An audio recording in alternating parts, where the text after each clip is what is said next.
Welcome to Luca is a Billionaire, where the only thing I invest in is your answers.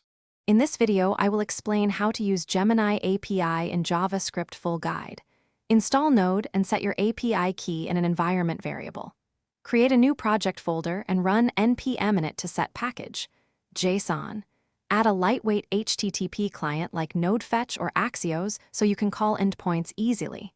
Keep your key out of source control and use.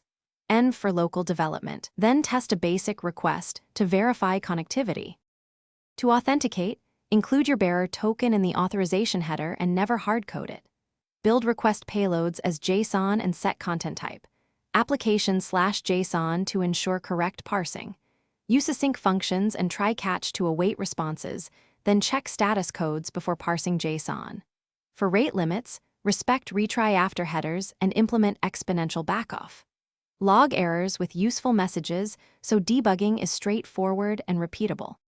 If this guide is helping you, please subscribe and like to support future videos. Quick recommendation: make meal prep easy with leak-proof containers that seal tightly and fit neatly in backpacks for coding on the go, perfect for keeping lunches safe while you iterate on code.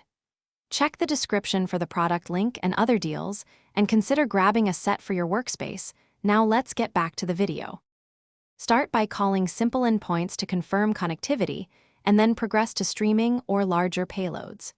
When responses can stream, process chunks incrementally to reduce memory pressure and display progressive results. Monitor latency and error rates during testing, and add retry logic for transient failures. Cache stable responses where appropriate to conserve quota and speed up your app. And always sanitize inputs to avoid unexpected API behavior or injection issues. Thanks for watching and please subscribe. It's the best investment you'll ever make.